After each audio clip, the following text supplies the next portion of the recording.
Bonjour mes frères et sœurs et bienvenue à cette méditation guidée de l'Évangile de Jésus-Christ selon saint Matthieu au chapitre 7, versets 21 à 29.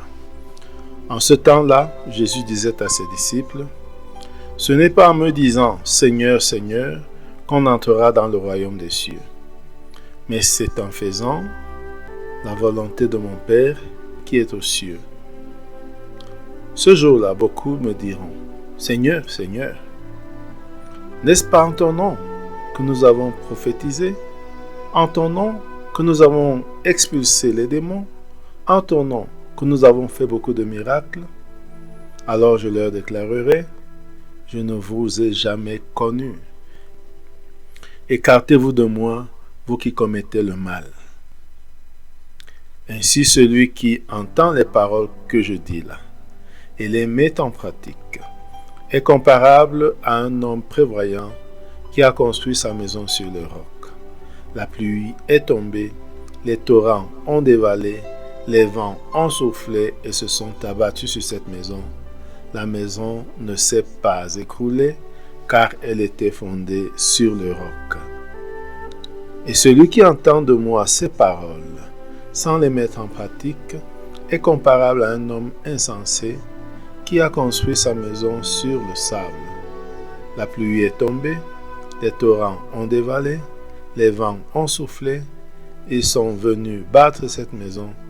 La maison s'est écroulée et son écroulement a été complet. Lorsque Jésus eut terminé ce discours, les foules restèrent frappées de son enseignement, car il les enseignait en homme qui a autorité et non pas comme leurs scribes. Mes frères et sœurs, nous sommes au chapitre final, au verset final du discours sur la montagne. Jésus nous a parlé et transmis beaucoup d'enseignements.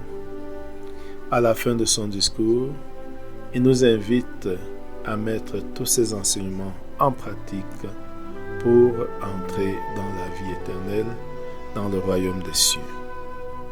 Entrons en prière. Au nom du Père et du Fils et du Saint-Esprit. Amen. Prenons conscience de notre état physique, spirituel, moral, au moment de commencer ce temps de prière. Comment venons-nous?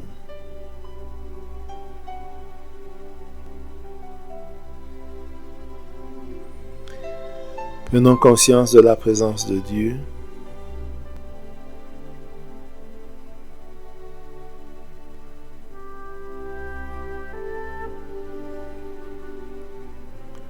Prenons conscience de quel effet cela a en nous de nous savoir en présence de Dieu.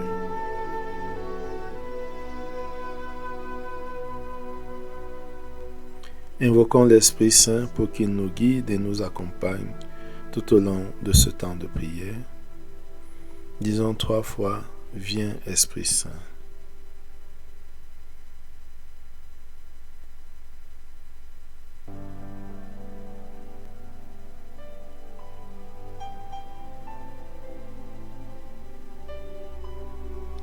Demandons la grâce du jour, la grâce de mettre la parole de Dieu en pratique pour entrer dans son royaume.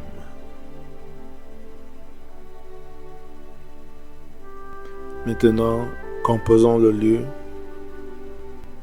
Visualisons cette montagne où se trouve Jésus. Regardons-le en train d'enseigner sur la montagne. Regardons les disciples autour de lui.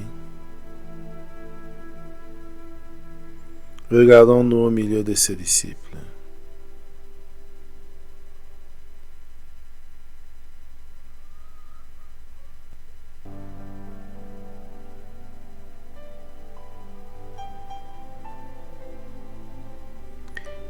Et maintenant,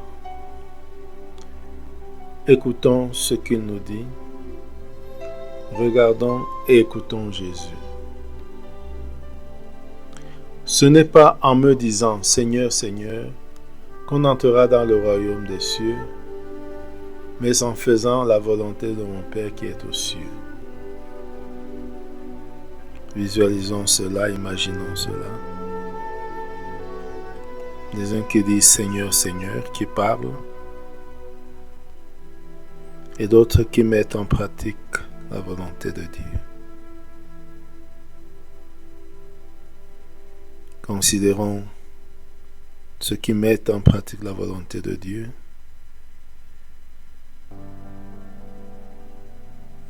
Faisons-nous partie de ceux-là? Ou qu'est-ce qu'il faut faire pour faire partie de ceux qui mettent en pratique la volonté de Dieu?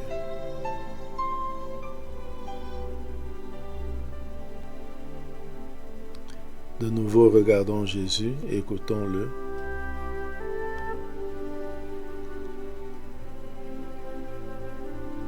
Ce jour-là, beaucoup me diront, Seigneur, Seigneur, n'est-ce pas en ton nom que nous avons prophétisé, en ton nom que nous avons expulsé les démons, en ton nom que nous avons fait beaucoup de miracles?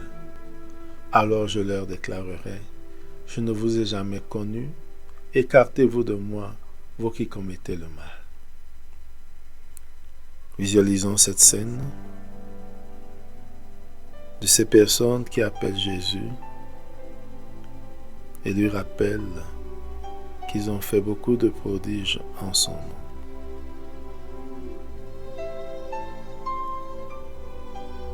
Et regardons Jésus qui leur répond, « Je ne vous ai jamais connu.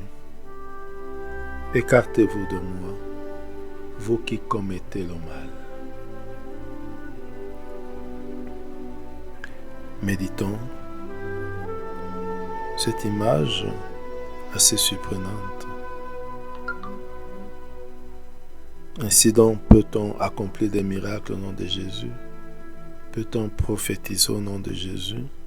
Peut-on chasser des démons au nom de Jésus et faire le mal? Faire le mal est le contraire de faire le bien. Faire le bien comme condition pour entrer dans le royaume des cieux.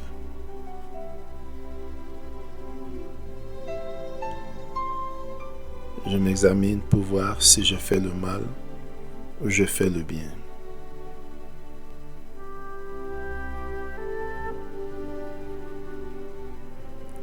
Revenons à Jésus, regardons-le et écoutons-le de nouveau. Ainsi, celui qui entend les paroles que je vous dis là et les met en pratique est comparable à un homme prévoyant qui a construit sa maison sous le roc. La pluie est tombée, les torrents ont dévalé, les vents ont soufflé et se sont abattus sur cette maison. La maison ne s'est pas écroulée car elle était fondée sur le roc. Visualisons cette maison, de la maison fondée sur le roc, avec une fondation si solide. Visualisons l'adversité, la pluie, les torrents, les vents. Et regardons cette maison toujours debout.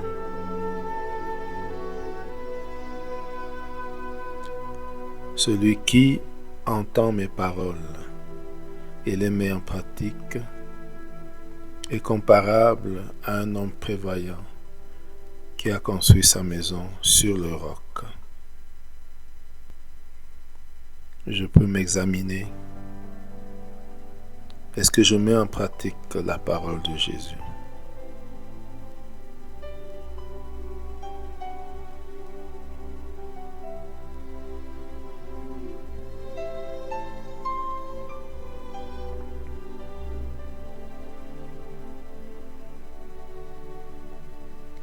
Revenons à Jésus, regardons-le et écoutons-le qui poursuit.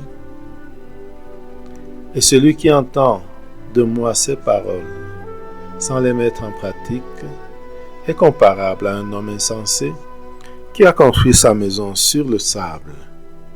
La pluie est tombée, les torrents ont dévalé, les vents ont soufflé, ils sont venus battre cette maison. La maison s'est écroulée et son écroulement a été complet. Regardons, visualisons cette maison sur le sable, sans fondation solide.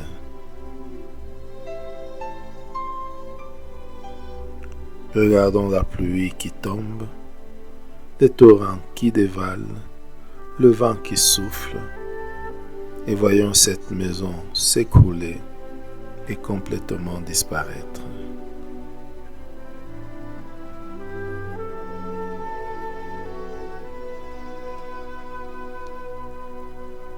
Celui qui entend de moi ces paroles sans les mettre en pratique est comparable à un homme insensé qui a construit sa maison sur le sable.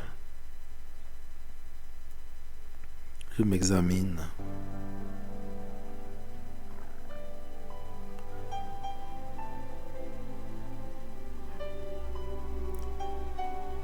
Et je peux entrer en dialogue avec Jésus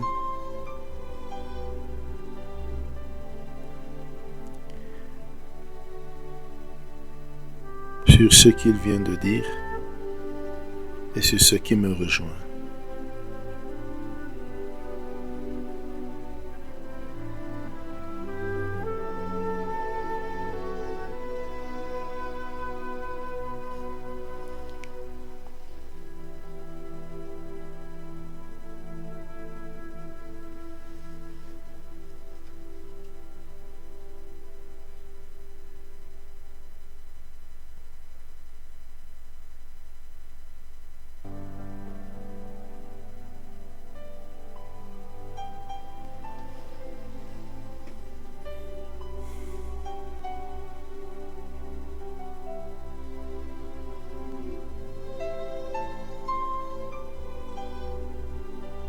Regardons avec le peuple de Dieu.